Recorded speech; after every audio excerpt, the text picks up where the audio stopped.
Fala, Tricolada! Beleza? Sou Alexandre Antônio, sejam muito bem-vindos aqui ao nosso canal. Vamos fazer a análise dos jogadores. O Fluminense perdeu jogando no Maracanã para a equipe do Atlético Goianiense, 2-0.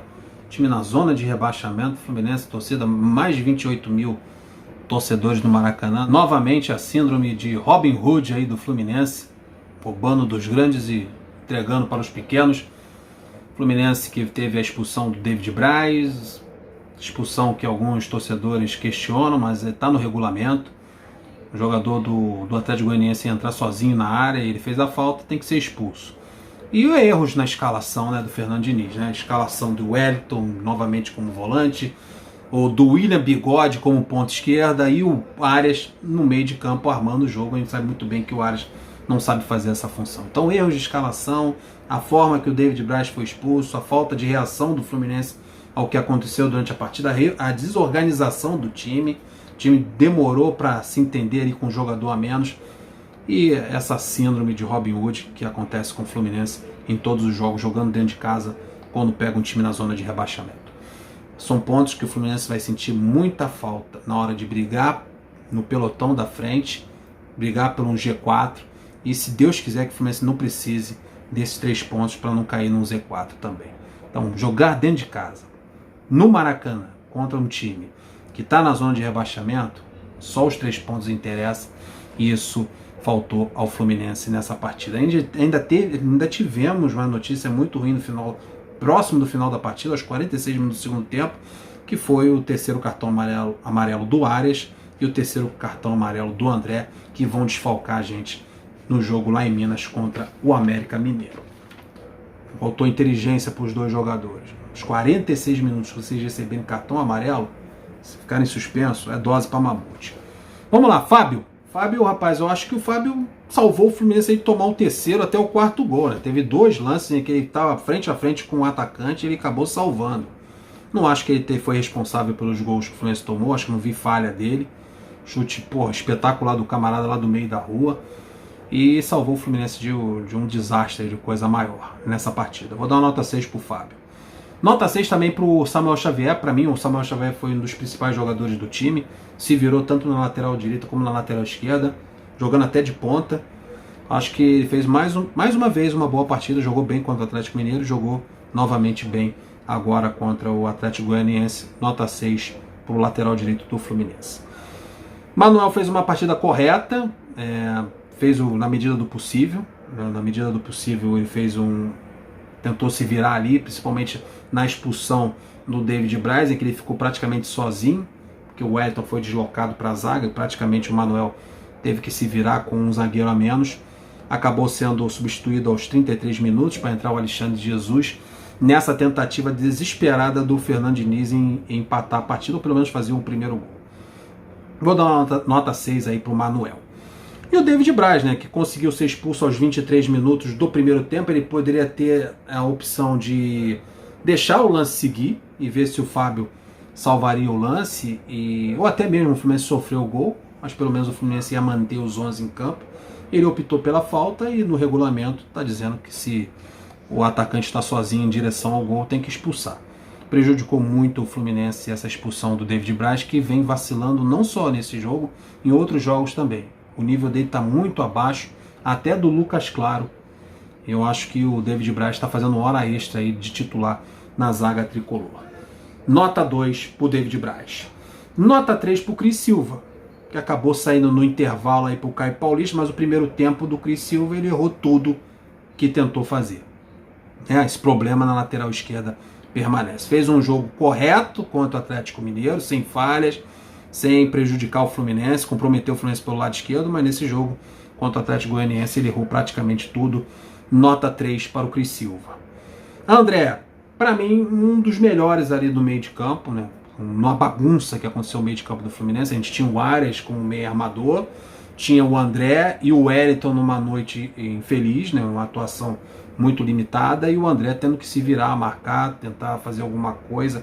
Tentou alguns chutes de fora da área, não é a praia dele, ele até tenta, mas não tem mira para isso. E ele recebeu o ponto ruim do André, que me incomodou muito, foi no finalzinho do jogo, nos acréscimos, quando o Fluminense não tinha chance de vencer a partida ou de empatar a partida. Eu achei completamente desnecessário o bico que ele deu na bola, que acabou ocasionando o terceiro cartão amarelo dele. Vai ser um grande desfalque para a próxima partida. Foi mirim o André nessa situação. Nota 6 para o André. Nota 4 para o Wellington, né? Ele saiu no intervalo para a entrada do Natan, mas no primeiro tempo foi o Wellington de sempre. Tem muita boa vontade com relação ao Wellington. Muita, mas muita boa vontade. Ele não faz nada de excepcional.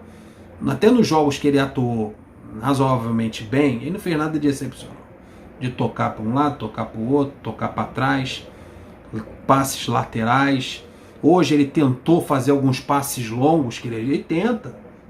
Alguns passes longos, ele acha que sabe fazer. E errou, provocou contra-ataque. O primeiro tempo do Wellington não foi bom.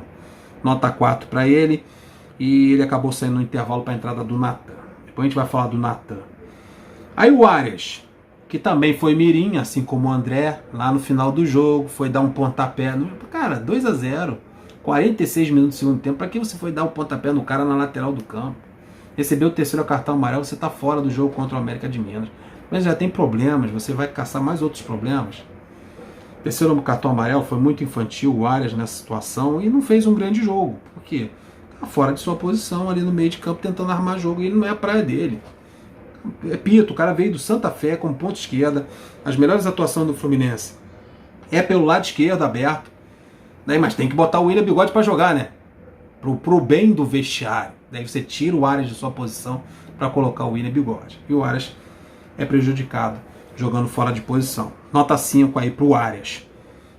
5 porque mesmo assim o Arias corre, marca, procura, tenta alguma coisa.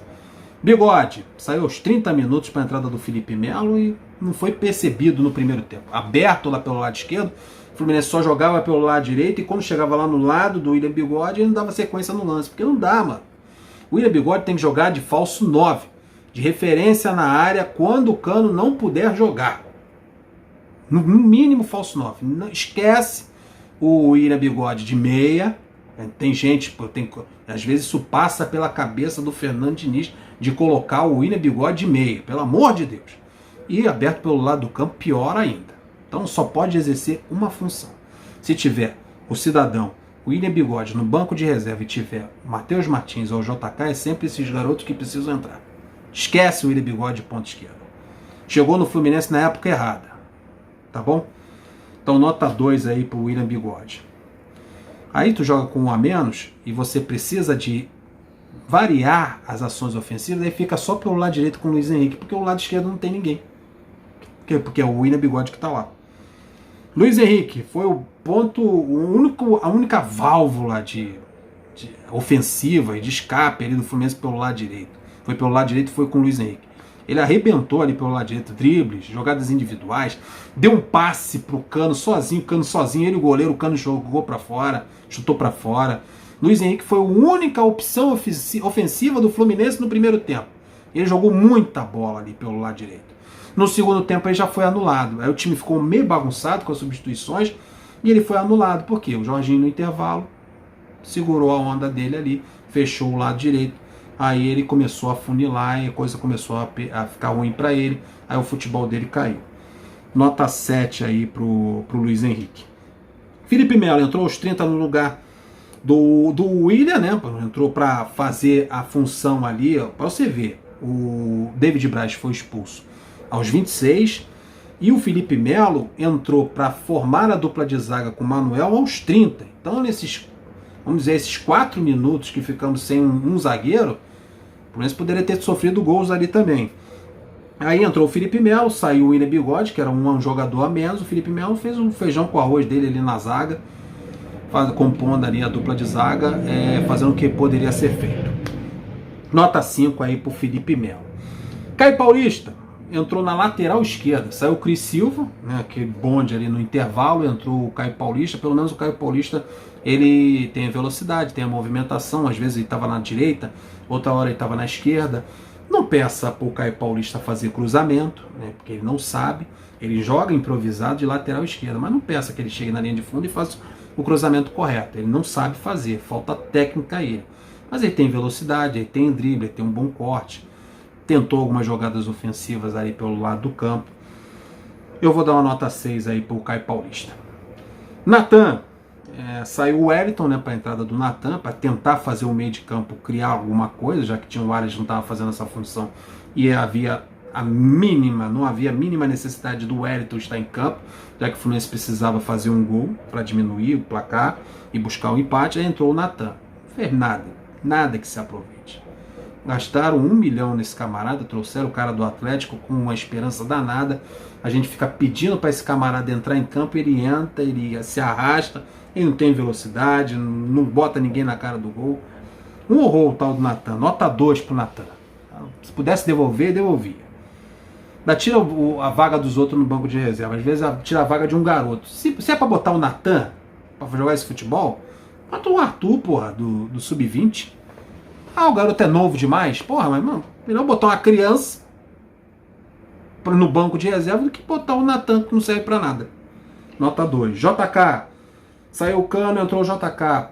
Quase fez o gol do Fluminense, quase fez um golaço. O JK tem que entrar, tem que ter oportunidade. O JK, ele já está ambientado ao ambiente, o espírito do profissional, o profissionalismo. Já fez gol em Fla-Flu, já jogou Libertadores pela equipe do Fluminense, então o cara que já está pronto. Ele só precisava botar a cabecinha dele no lugar. E já que ele está pronto, e a cabeça dele aparentemente está no lugar, ele tem que entrar mais vezes. Ele entrou e teve 2 grandes oportunidades, ele driblou, ele chutou pro gol, ele apareceu para a partida. E assim, é desse tipo de jogador que a gente precisa. E reforça mais ainda a necessidade de, ao invés de escolher o William Bigode pela ponta esquerda, por que não botou o JK? Por que não bota um garoto para jogar por ali? Entendeu? Parece que a escalação é feita para tranquilizar o vestiário. JK foi bem no tempo que ele entrou aos 33 minutos do segundo tempo, entrou tarde demais, vai receber uma nota 6. E o Alexandre Jesus, né, que entrou no lugar do Manuel, naquele desespero do Fernando Diniz para tentar fazer um gol, aí tirou um zagueiro, colocou o Alexandre Jesus aberto ali pelo lado esquerdo, pela ponta esquerda, e tentou fazer alguma jogada, alguns cruzamentos, fez um cruzamento certo, algumas jogadas individuais, não entrou mal não o Alexandre Jesus, por isso que eu vou dar uma nota 6 para ele que jogou aberto ali pela ponta esquerda. E vou dar uma nota 4 para o Fernando Diniz, porque o Fernando Diniz escalou o time errado, na minha opinião, colocando o William Bigode, insistindo com o Wellington, demorou para reagir à expulsão, demorou 4 minutos, em 4 minutos acontece muita coisa, 4 minutos no futebol é uma eternidade, ele demorou para repor o zagueiro ali, e nas substituições fez uma bagunçada aí, tem uma hora que ele ia tirar o Cano, ele ia colocar Jesus, ia colocar o JK e não ia, desistiu de tirar o Cano, ia entrar com 3 centroavantes. Então a cabeça do Diniz deu uma bugada aí no segundo tempo e o Fluminense perdeu, perdeu 3 pontos jogando em casa e esses pontos vão fazer uma falta tremenda. Rapaziada, eu tava tão incomodado com a atuação do William Bigode que eu acabei pulando o Cano, fui direto pro Luiz Henrique. Rapaziada, o Cano saiu aos 33 minutos para a entrada do JK e o Cano foi mal. Não jogou, não fez um bom jogo, perdeu um gol sozinho, cara a cara, ele e o goleiro logo no início do jogo, poderia ter mudado a história da partida, mas o Cano esteve muito mal hoje e merece uma nota 3. Nota 3 aí para o nosso Germán Cano, que não acertou praticamente nada que tentou na partida de hoje. Uma pena. Então, é isso aí, eu acho que fechou. Já dei a nota para todo mundo. Fecho meu vídeo pedindo aquele like, a sua inscrição, o seu compartilhamento. Até o próximo. Fui!